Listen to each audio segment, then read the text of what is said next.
Hello students, welcome to Tiwari academy.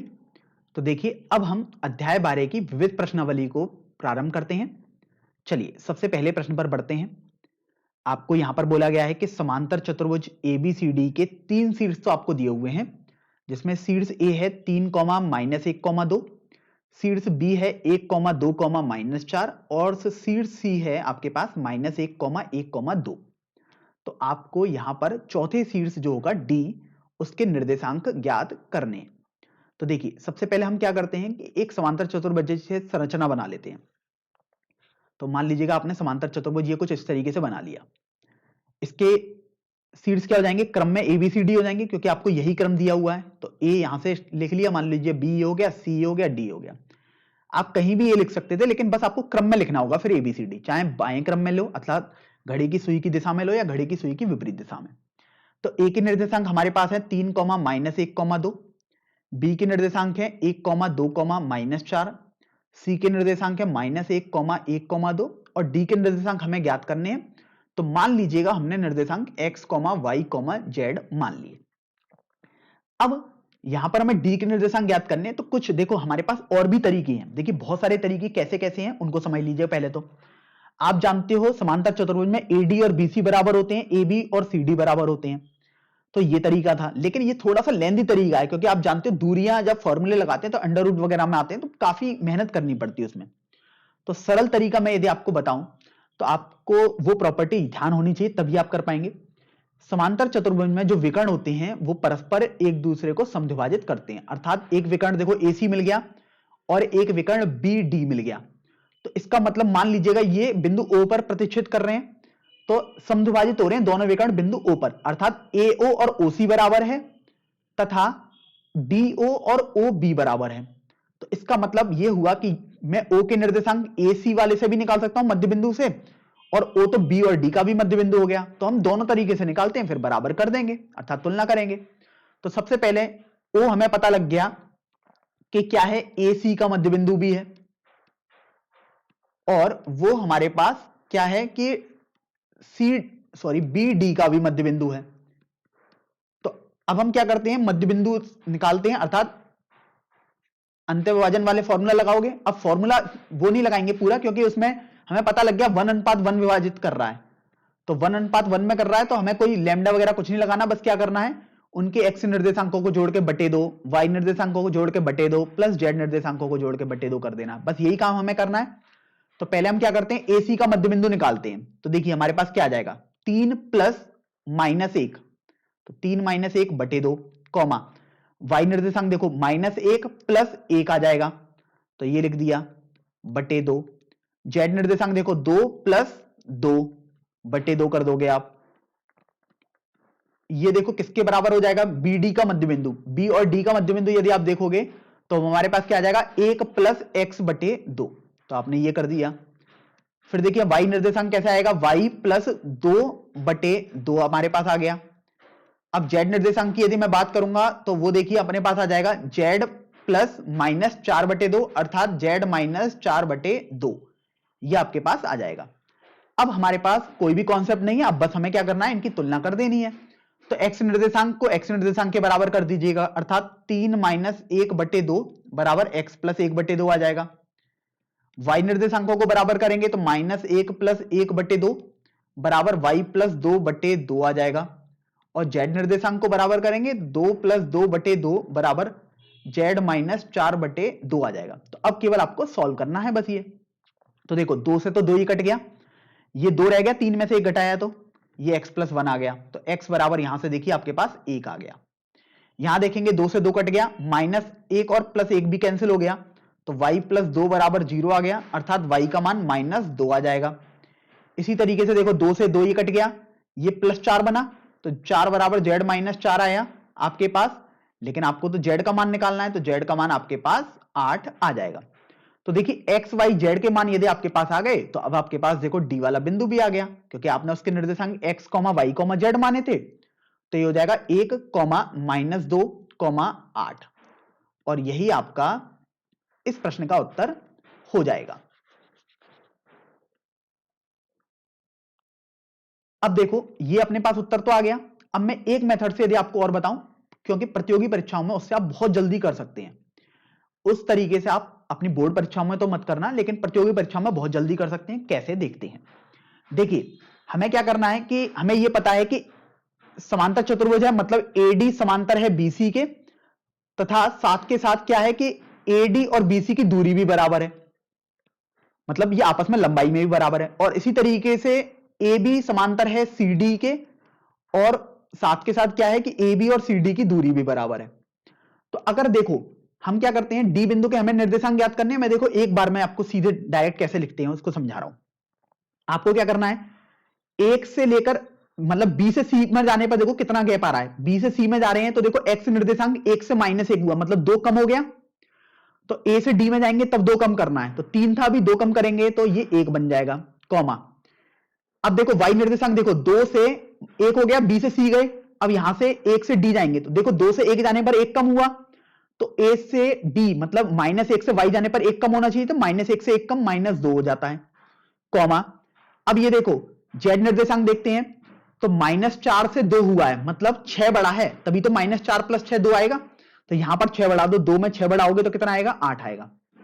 तो आप देख रहे हो इस तरीके से आपके पास ये आ जाएगा डायरेक्ट। अब कुछ छात्र सोचेंगे क्या हम बीसी और एडी में ऐसे ही लेकर करेंगे, क्या हम ऐसे नहीं कर सकते कि बी से ए में देखें और फिर देखें सी से डी में कितना हो रहा है।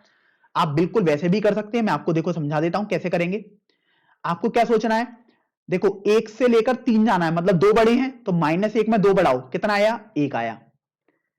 2 से -1 पर गए हैं, जब बी से ए पर गए तो बेसिकली हम 3 कम हुए हैं, तभी तो 2 से -1 पर जाओगे। तो 1 से कितना कम करना पड़ेगा, 3, तो डी पर आ जाओगे, तो 3 कम करके -2 बनेगा। फिर -4 से 2 पर आए हैं, मतलब 6 बढ़े हैं बी से ए जाने पर, तो 2 से 6 पर आने पर यहां पर भी आप 6 बढ़ा दो इसमें, तो ये आपके पास 8 आ जाएगा। तो आप देख रहे हो हमने दोनों तरीके से निकाला, सही उत्तर आया। तो ये प्रतियोगी परीक्षाओं के लिए एक तरीके से शॉर्ट ट्रिक आपके पास हो जाएगी। अब चलिए हम दूसरे प्रश्न पर आ जाते हैं। इस प्रश्न में बोला गया है कि एक त्रिभुज एबीसी के शीर्षों के निर्देशांक क्रमशः आपको देखो दिए हुए हैं, क्या क्या है उनको समझ लेते हैं। बिंदु ए दिया है 0,0,6, बिंदु बी के निर्देशांक दिए हुए हैं 0,4,0, तथा बिंदु सी के निर्देशांक दिए हुए हैं 6,0,0। आपको बोला गया है कि त्रिभुज की माध्यिकाओं की लंबाई आपको ज्ञात करनी है। तो अब देखो प्रश्न तो आपके पास बिल्कुल सेम का सेम कैसा है, जैसे हमने 2D में सीखा था वैसे ही 3D में होगा। माध्यिकाएं तो फॉर्मूला तो वही रहेगा, माध्यिकाएं कैसे निकलती हैं, माध्यिकाओं का मतलब क्या होता है।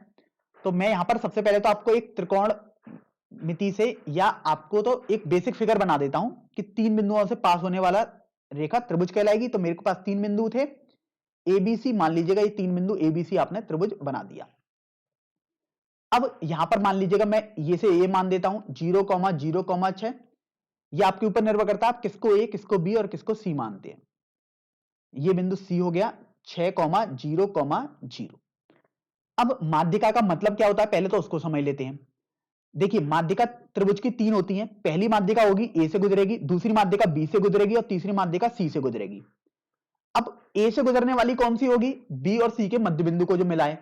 बी और सी का मध्य बिंदु मान लीजिएगा आपके पास डी हो गया, तो ए डी अब आपके पास एक माध्यिका बन जाएगी। तो ये पहली माध्यिका हो गई ए डी, इसे हम क्या बोलेंगे, ए से गुजरने वाली माध्यिका या माध्यिका ए डी। अब ध्यान रखें माध्यिका हमेशा शीर्ष के सामने जो बिंदु होता है वो मध्य बिंदु होता है भुजा का। तो डी क्या है, बीसी का मध्य बिंदु है। तो बीसी का मध्य बिंदु बहुत आसानी से आप निकाल सकते हो, 0 + 6/2 3, 4 + 0/2 2, और 0 + 0/2 अर्थात 0। तो अब आपको माध्यिका एडी की लंबाई ज्ञात करनी है, अर्थात ए और डी के बीच की दूरी ज्ञात करनी है बेसिकली।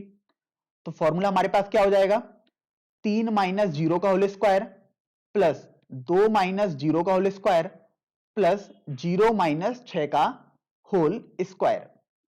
तो अब यहां से आप देखो 3 - 0 3 बना, होल स्क्वायर किया तो 9, 2 - 0 2 बना, होल स्क्वायर किया तो 4, और 0 - 6 बना, होल स्क्वायर किया तो 36 आया। तो इस तरीके से आप देखिए यहां पर आपके पास ये √49 आ जाएगा, अर्थात ये 7 इकाई के बराबर आ जाएगा। तो इस तरीके से आपके पास एक माध्यिका की लंबाई आ गई जो कि एडी वाली माध्यिका थी। अब मैंने जैसे आपको बताया बी से भी एक माध्यिका गुजरेगी, तो मान लीजिएगा बी से जो माध्यिका गुजरेगी स्वाभाविक सी बात है वो एसी के मध्य बिंदु पर मिलेगी। तो ई मान लीजिएगा मध्य बिंदु है ए और सी का। तो देखिए ये हमारे पास कैसे आएगा मध्य बिंदु, 0 प्लस 6/2 अर्थात 3, कॉमा 0 प्लस 0/2 अर्थात 0 और 6 प्लस 0/2 अर्थात ये भी 3 आ गया। मध्य बिंदु निकालना हम जानते ही हैं, तो वो मैंने निकाले हैं आंसर। तो बी और ई को जोड़ दूंगा तो ये आपके पास दूसरी वाली माध्यिका आ जाएगी।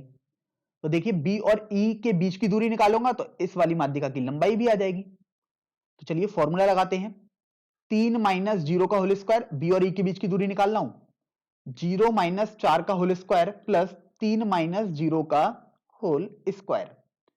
तो देखिए हमारे पास ये आ जाएगा अंडर रूट में 3 माइनस 0 मतलब 3 का होल स्क्वायर 9, ये देखो माइनस 4 बना, इसका होल स्क्वायर 16 आ गया, प्लस 3 माइनस 0 3, फिर इसका होल स्क्वायर किया तो 9 आ गया।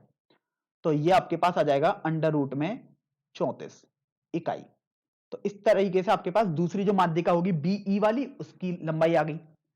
अब हम तीसरी वाली माध्यिका देखेंगे, तो तीसरी वाली माध्यिका सी से गुजर रही होगी, जो कि ए और बी के मध्य बिंदु से गुजर रही होगी।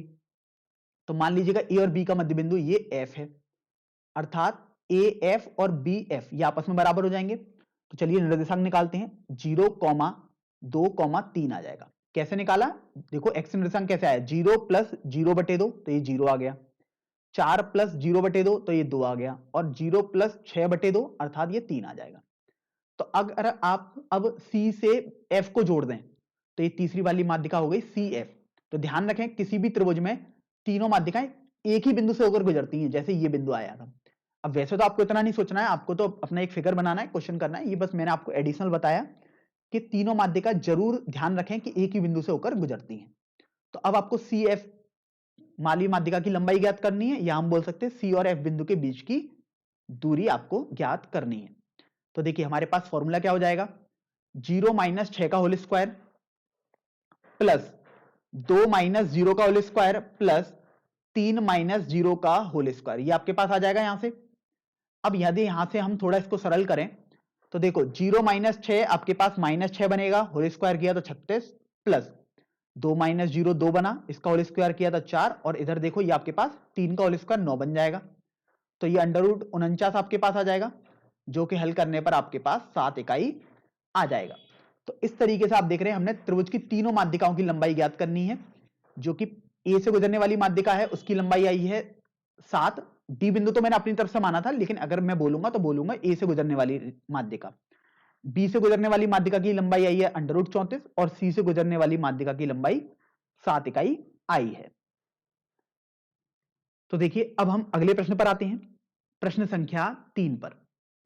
इस प्रश्न में बोला गया है कि यदि त्रिभुज पी क्यू आर का केंद्रक मूल बिंदु है और शीर्ष आपको दिए हुए हैं, जैसे पी शीर्ष दिया हुआ है 2a, 2, 6, क्यू वाला शीर्ष दिया हुआ है आपके पास -4, 3b, -10, और आर वाला शीर्ष दिया हुआ है 8, 14, 2c। तो आपको ए, बी तथा सी के मान ज्ञात करने हैं। तो देखिए आपके पास त्रिभुज के 3 शीर्ष दिए हुए हैं, तो सबसे पहले मैं एक रफ फिगर बना रहा हूं, आप ना भी बनाएं तब भी कोई दिक्कत नहीं है, क्योंकि ये प्रश्न काफी सरल है। बस आपको केंद्रक का मतलब पता होना चाहिए कि कैसे निकालते हैं। तो ये पी क्यू आर दिया हुआ था, तो पी क्यू आर मैं यहां लिख रहा हूं। तो ये पी शीर्ष हो गया, मान लीजिएगा ये क्यू वाला शीर्ष हो गया, और ये वाला आर वाला शीर्ष हो गया। तो इनके निर्देशांक भी लिख लेते हैं। पी के निर्देशांक है 2a, 2, 6, क्यू के निर्देशांक है -4, 3b, -10, और आर के निर्देशांक है 8, 14, 2c। अब समझ लेते हैं कि आखिर केंद्रक क्या होता है। तो केंद्रक होता है त्रिभुज के अंदर जो होता है, जैसे आपने भौतिकी में पढ़ा होगा एक तरीके से किसी वस्तु का भार कहां पर आता है, इसी तरीके से त्रिभुज का बिल्कुल सेंटर पॉइंट, यहां पर बोलेंगे त्रिभुज का माध्यिकाओं का कटान बिंदु, वही हमारे पास केंद्रक आता है। तो माध्यिकाओं का कटान बिंदु मान लीजिएगा आपके पास ये आया जी, केंद्रक को हमने एक तरीके से जी से प्रदर्शित किया, तो बोला गया केंद्रक क्या है, मूल बिंदु, अर्थात 0, 0, 0। तो आपको एक कॉन्सेप्ट जो ध्यान रखना है वो ये है कि अगर त्रिभुज के 3 शीर्ष हैं और उनके निर्देशांक आपके पास x1 y1 z1, x2 y2 z2 और x3 y3 z3 हैं, तो केंद्रक के निर्देशांक होते हैं x1 plus x2 plus x3 बटे 3, अर्थात तीनों का x निर्देशांकों को जोड़ो और बटे 3 कर दो। y निर्देशांक होगा y1 plus y2 plus y3 बटे 3, अर्थात तीनों y के मानों को जोड़ो और बटे 3 कर दो। और जेड निर्देशांक आएगा Z1 plus Z2 plus Z3 बटे 3 के बराबर। ये फॉर्मूला आपको ध्यान रखना है। तो अगर मैं अब प्रश्न के हिसाब से चलूं तो जी के निर्देशांक देखिए फॉर्मूले से क्या होने चाहिए थे, तीनों का एक्स निर्देशांकों को जोड़ो, 2a माइनस 4 प्लस 8 बटे 3 कॉमा वाई निर्देशांक क्या आएगा जब वाई वालों को जोड़ूंगा, तो 2 प्लस 3b प्लस 14 बटे 3, और जेड निर्देशांक कैसे आएगा जब जेड वालों को जोड़ूंगा, तो 6 प्लस माइनस 10 प्लस 2c बटे 3। अब ये तो आपने कॉन्सेप्ट लगाया, मतलब फॉर्मूला। अब एक्चुअल में तो बोला गया था जेड क्या है, वो सॉरी जी क्या है, मतलब केंद्र, मतलब ये मूल बिंदु है, तो 0,0,0 हो जाएगा।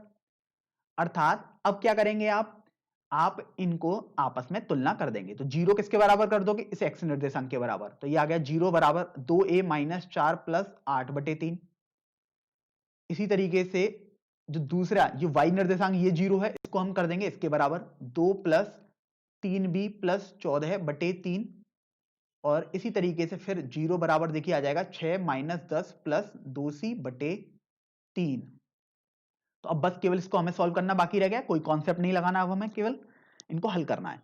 3 का गुणा 0 से किया तो 0 बना, तो 2a माइनस सॉरी प्लस 4 बराबर 0 बनेगा, क्योंकि माइनस 4 प्लस 8 प्लस 4 बन जाएगा, तो a बराबर माइनस 2 आ गया।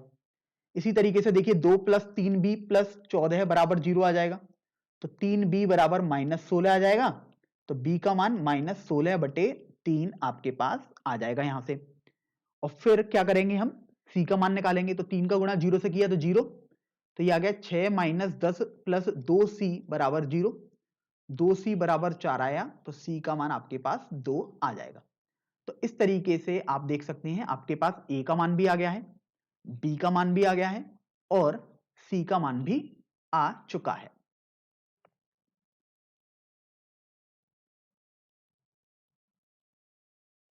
चलिए अब चौथे प्रश्न पर आते हैं। y अक्ष पर उस बिंदु के निर्देशांक आपको ज्ञात करने हैं जिसकी बिंदु P, जिसके निर्देशांक है 3, माइनस 2, 5 से दूरी 5 अंडर रूट 2 है। तो बेसिकली हमें y अक्ष पर कोई बिंदु के निर्देशांक ज्ञात करने हैं, तो मान लीजिएगा कि y अक्ष पर जो बिंदु के निर्देशांक हमें ज्ञात करने हैं वो हमने मान लिए 0, y, 0। अब ये कैसे लिखा है इसको समझ लेते हैं, क्योंकि देखो y अक्ष है बोला गया है, तो y अक्ष पर स्वाभाविक सी बात है x और z तो 0 हो जाएंगे, क्योंकि ये तो बिल्कुल बेसिक सी बात है, हमने पहले पढ़ी हुई है ये वाली बात। तो हमने कुछ इस तरीके के मान लिए। अब बस कैसे भी हमें y का मान निकालना होगा, y का मान आ जाएगा तो हमारे पास एग्जैक्ट बेसिकली बिंदु आ जाएगा। तो अब बोला गया कि मान लीजिएगा ये बिंदु था q, तो q की p से दूरी आपको बोली गई है 5 अंडर रूट 2 के बराबर। तो q बिंदु आपने देखिए क्या माना अपनी तरफ से 0, y, 0, और p बिंदु दिया हुआ है 3, माइनस 2, 5, और बोला गया दूरी कितनी है 5 अंडर रूट 2 इनके बीच की। तो चलिए पहले हम तो क्या करते हैं q और p के बीच की दूरी का फॉर्मूला लगाते हैं, तो ये आ जाएगा अंडर रूट में 3 माइनस 0 का whole square plus minus 2 minus y का होल स्क्वायर प्लस 5 माइनस 0 का होल स्क्वायर बराबर, ये दूरी किसके बराबर होनी चाहिए 5 अंडर रूट 2 के बराबर होनी चाहिए। तो ये मैंने यहां से लिख दिया, ये लिखा था पी क्यू बराबर 5 अंडर रूट 2, जैसा प्रश्न में दी हुई थी वो लिखा, फिर पी और क्यू के बीच की दूरी निकाली। अब हम क्या करते हैं दोनों तरफ वर्ग कर देते हैं, तो ताकि हमारा देखो वर्गमूल चिन्ह हट जाएगा, यहां से ये आ जाएगा 9 प्लस माइनस 2 माइनस वाई का होल स्क्वायर ओपन करता हूं तो y square plus 4 y plus ये करूंगा तो 25 आ गया बराबर, यहां पर भी होल स्क्वायर करना पड़ेगा, तो ये आ जाएगा आपके पास 50 के बराबर, क्योंकि 5 अंडर रूट 2 का वर्ग करोगे अर्थात 50 आ गया। तो यहां से अगर आप देखो तो आपके पास आ जाएगा y square plus 4 y plus, देखो 9 और 4 13 हो गया, 13 और 25 38 हो गया, 50 को हमने पक्षांतर किया है तो माइनस 50 हो गया, 38 माइनस 50 माइनस 12 हो जाएगा। इस तरीके से ये आपके पास आ गया। तो यहां से अगर आप देखो तो हम या तो सीधे चारे फॉर्मूले से करें या गुणनखंड विधि से या पूर्ण वर्ग बनाकर, तो ये मैं गुणनखंड विधि से कर देता हूं, काफी सरल है। तो ये आ जाएगा y square plus 6 y minus 2 y minus 12 बराबर 0। इन दोनों में y को वैनिश ले लेता हूं तो y प्लस 6 बना, इन दोनों में माइनस 2 को वैनिश ले लेता हूं तो y प्लस 6 दोबारा बन गया बराबर 0। तो आपके पास दो कोष्टक आ गए अर्थात दो गुणनखंड आ गए, y माइनस 2 और एक आ गया y प्लस 6। तो यहां से आप देख रहे हैं आपके पास दो मान मिल गए, या तो y बराबर 2 आएगा, या यहां से अगर आप हल करोगे तो y बराबर -6 आएगा। तो इसका मतलब ये ध्यान रखें, या लगाएंगे क्योंकि एक समय पर y की दो वैल्यू नहीं हो सकती, y की एक ही वैल्यू आएगी एक समय पर। इसका मतलब आपके पास जो अभीष्ट बिंदु आएंगे वो या तो 0,2,0 आएंगे, या 0,-6,0 आएंगे। तो इनमें से कोई सा भी आप बिंदु यदि लेंगे तो उसकी p से जो दूरी होगी वो 5√2 के बराबर ही आपके पास आएगी। चलिए अब हम प्रश्न संख्या 5 की तरफ आ जाते हैं। देखिए इसमें बोला गया कि P एक बिंदु है जिसके निर्देशांक हैं 2, -3,4 और Q बिंदु के निर्देशांक हैं 8, 0, 10 को मिलाने वाली रेखाखंड पर स्थित एक बिंदु R है, और उस R के बारे में दिया हुआ है कि इसका जो x निर्देशांक है वो 4 है। तो आपको उस बिंदु R के निर्देशांक ज्ञात करने हैं। और देखिए फिर आपके पास संकेत दिया हुआ है। स्वाभाविक सी बात है, संकेत परीक्षा में तो आपके पास नहीं होगा, तो आपको पहले इसको ऐसे ही हल करना होगा। कुछ भी दिक्कत आएगी तब हम इस संकेत को पढ़ेंगे, तो वैसे संकेत को हमें नहीं पढ़ना है। तो देखिए हमारे पास दो बिंदु बोले गए P और Q। तो मान लीजिएगा ये बिंदु P है और ये बिंदु हमारे पास Q है। इनके निर्देशांक लिख देते हैं। P के निर्देशांक हैं 2, -3, 4 और Q के निर्देशांक हैं 8, 0, 10। अब हमसे क्या बोला गया कि यदि इन दोनों को मिला दें आपस में तो एक रेखाखंड मिलेगा PQ। तो उस पर एक बिंदु R स्थित है इस रेखाखंड पर, तो हमने ये बिंदु R मान लिया, कहीं भी होगा। अब बोला गया इस R बिंदु के स्वाभाविक सी बात है तीन निर्देशांक होंगे x, y, z, लेकिन x निर्देशांक 4 बोला गया है तो 4 हो गया। y और z के बारे में कुछ भी बताया नहीं गया तो हमने इसको y और z मान लिया। तो आपको बिंदु R के निर्देशांक बोले गए, मतलब 4 तो हमें पता है, y और z कैसे भी हमें पता करना पड़ेगा। अब देखिए हम इसको कैसे हल करेंगे। तो y और z तो तब हमारे पास आ पाएंगे जब हमें यह पता हो कि R किस अनुपात में P और Q को विभाजित कर रहा है। तो हमने क्या माना कि मान लीजिएगा K अनुपात 1 में विभाजित करता है, तो हमने PR बटे RQ हमने K बटे 1 मान लिया। तो अब हम फॉर्मूले से R के निर्देशांक देखिए निकालते हैं। 1 का गुणा 2 से करो तो ये आपके पास 2 आ गया, और K का गुणा 8 से करो तो आपके पास 8K आ गया, बटे K प्लस 1 आ गया, कॉमा 1 का गुणा -3 से करो तो -3, और K का गुणा 0 से करो तो 0 आ गया, बटे K प्लस 1 आ गया आपके पास, कॉमा 1 का गुणा 4 से करो और K का गुणा 10 से करो तो ये आपके पास इस तरीके से आ जाएगा। ये R के निर्देशांक आपने फॉर्मूले से निकाल दिए अंतः विभाजन के, लेकिन एक्चुअल में तो ये आपको देखो क्या दिए थे 4, y, z। अब बस मुझे क्या करना है कि पहले K का मान निकालना पड़ेगा। तो K का मान निकालने के लिए देखो इनसे तो नहीं निकाल सकता y और z से, क्योंकि वैल्यू नहीं पता है, तो मैं केवल 4 से निकाल सकता हूं इससे, तो निकालते हैं। 4 बराबर ये आ जाएगा 2 + 8K बटे K प्लस 1। इसको चलिए हल कर देते हैं। तो ये आ जाएगा 4K + 4 बराबर 2 + 8K। तो यहां से अगर आप इसको थोड़ा सरल करो तो 4K को हम दाईं तरफ पक्षांतर करते हैं और इस 2 को बाईं तरफ, तो ये आ जाएगा 4 - 2 बराबर 8K - 4K, अर्थात 4K बराबर 2 आ गया, तो K बराबर आपके पास 1/2 आ जाएगा। अब आपको ज्यादा नहीं सोचना कि K बराबर 1/2 आया है तो किस अनुपात में कर रहा है, वैसे तो स्वाभाविक सी बात है 1:2 में विभाजित करेगा जो बिंदु R है, लेकिन अब हमें तो R के निर्देशांक निकालने हैं। तो देखो R का x निर्देशांक, अगर आप K की वैल्यू 1/2 दोबारा रखोगे इस वाले में x में तो 4 ही आएगी, क्योंकि आपने निकाला तो K बराबर 1/2 यहीं से ही है। तो इसको ना भी करो सॉल्व तो आप इसको तो तुरंत 4 लिख दो।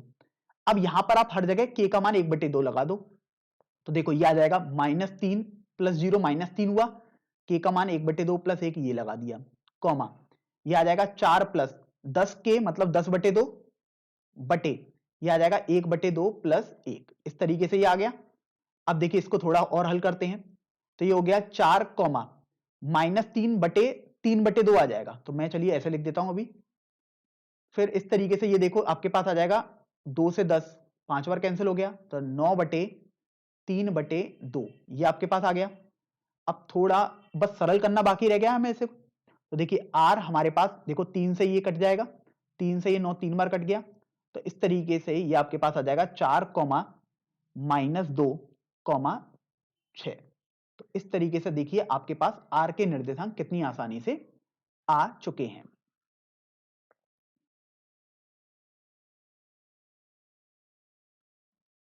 तो देखिए अब हम अध्याय 12 की विविध प्रश्नावली का सबसे अंतिम प्रश्न अर्थात प्रश्न संख्या 6 हल करेंगे। चलिए इस प्रश्न को पढ़ लेते हैं। आपको बोला गया है कि यदि बिंदु ए और बी क्रमशः आपको देखो दिए हुए हैं 3,4,5 तथा -1,3, -7, तो आपसे आगे बोला गया है कि चर बिंदु P द्वारा निर्मित समुच्चय से संबंधित समीकरण आपको ज्ञात करना है, जहां PA² + PB² बराबर K² हो और K एक अचर हो।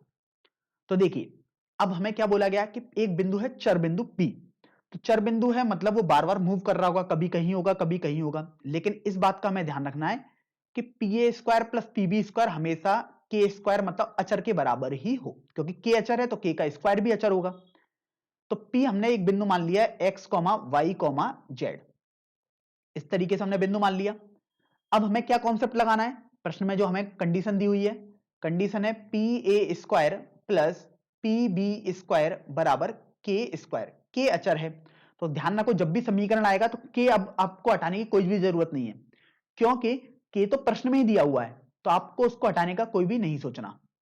अब ये देख लो कि A आपके पास क्या है, A है 3,4,5, तो मैंने यहां लिख दिया, और B भी लिख दिया -1,3, -7। तो सबसे पहले तो हम क्या करते हैं, पी ए निकालते हैं, तभी तो स्क्वायर कर पाएंगे। तो पी ए मतलब पी और ए के बीच की दूरी। तो देखो ये अपने पास आ जाएगी अंडर रूट में, पी ए निकालना हूं पहले, x -3 का होल स्क्वायर प्लस y -4 का होल स्क्वायर प्लस z -5 का होल स्क्वायर। ये पी ए आया, क्योंकि पी ए का स्क्वायर था इसलिए मैंने देखो इस पर कंप्लीट होल स्क्वायर लगा दिया, प्लस पी बी स्क्वायर मतलब पी और बी के बीच की दूरी का वर्ग। तो पहले पी और बी के बीच की दूरी निकालते हैं, तो x + 1 का होल स्क्वायर आ गया, प्लस y -3 का होल स्क्वायर आ गया, प्लस z + 7 का होल स्क्वायर, ये आपके पास आ जाएगा, और फिर इसका आप होल स्क्वायर ये कर देंगे, बराबर बराबर तो K² ही दिया है तो मैंने यहां पर K² करके लिख दिया।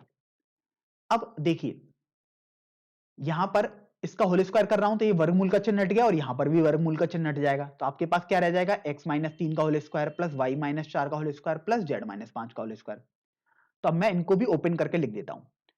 तो x -3 का होल स्क्वायर आ गया x² plus 9 -6x plus y -4 का whole square y² plus 16 -8y plus z -5 का होल स्क्वायर करूंगा तो z² प्लस 25 -10y, ये आपके पास आ जाएगा।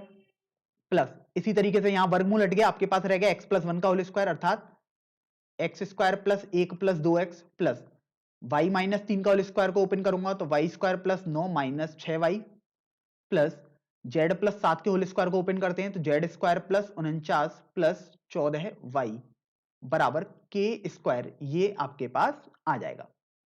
अब केवल इनको सरल करना रह गया है, मतलब x² के पद एक तरफ ले लो, y² के एक तरफ, z² के एक तरफ, x के, y के, z के अलग अलग एक तरफ ले लो।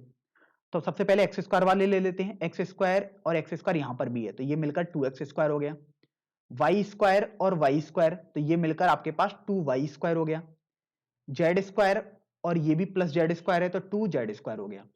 अब हम x वाले पद ले लेते हैं, तो देखो -6x है और ये +2x है तो ये -4x बन गया।